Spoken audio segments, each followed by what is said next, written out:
আজকের রেসিপি বাঁধাকপির পকোড়া।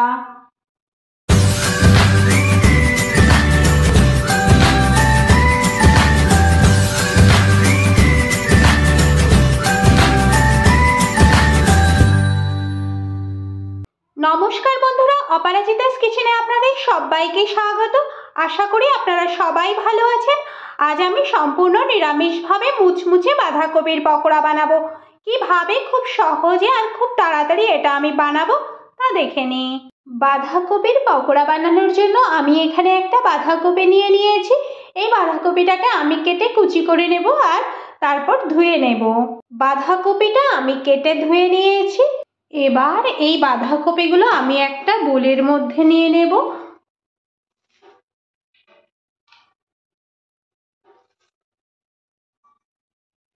এবার এর মধ্যে আমি 4 চামচ বেসন দিয়ে দেব। আপনারা আপনাদের পরিমাণ মতো দেবেন।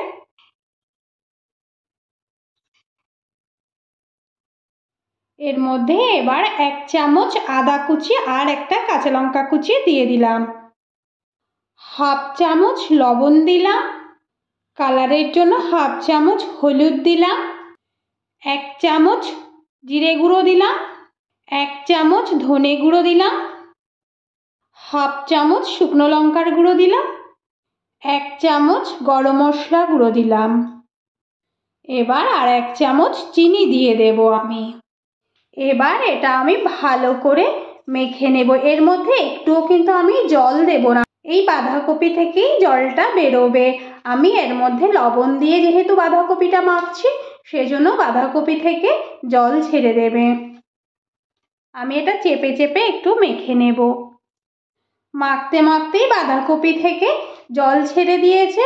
আমি সেজন্য এখানে আরও 2 চামচ বেসন দিলাম। আপনারা আপনাদের পরিমাণ মতো বেসন দেবেন। আমি এখানে মোট 6 চামচ বেসন দিলাম। দিয়ে এবার আমি আরও মেখে নেব। বাঁধাকপিটা আমার মেখে নেওয়া হয়ে গেছে। এবার আমি এটা কিন্তু ভেজে ফেলবো। আমি একদম রেস্টে রাখবো না। রেস্টে রাখলে এটা একদম নরম হয়ে যাবে, সেজন্যই আমি রেস্টে রাখবো না।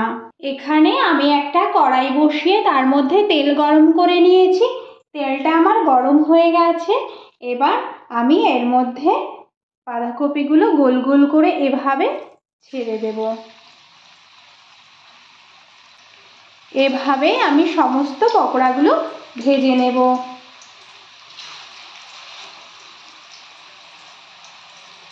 আমার এই রেসিপিটা যদি আপনাদের ভালো লেগে থাকে তাহলে বাড়িতে অবশ্যই একবার ট্রাই করবেন, আর কেমন হয়েছে সেটা অবশ্যই একবার বলবেন।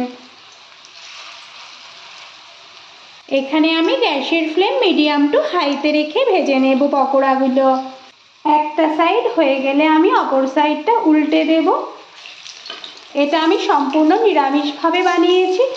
এই রেসিপিটা আপনারা নিরামিষের দিনে বানিয়েও খেতে পারেন। হয়ে গেল আমার মুচমুচে বাঁধাকপির পকোড়া। আমার এই রেসিপিটা যদি আপনাদের ভালো লেগে থাকে তাহলে লাইক শেয়ার কমেন্ট অবশ্যই করবেন, আর পাশে থাকা ছোট বেল আইকনটা প্রেস করবেন। আমি নতুন কোনো ভিডিও আপলোড করলে আপনাদের কাছে খুব সহজে একটা ছোট্ট নোটিফিকেশান পৌঁছে যায়। পকোড়াগুলো আমার ভেজে নেওয়া হয়ে গেছে। এবার আমি এগুলো তুলে ফেলবো। হয়ে গেল আমার মুচমুচে বাঁধাকপির পকোড়া। আমি এটা পরিবেশন করে ফেলেছি। আজ এ পর্যন্তই। দেখা হবে পরবর্তী নতুন ভিডিওতে। ভালো থাকবেন, সুস্থ থাকবেন। ধন্যবাদ।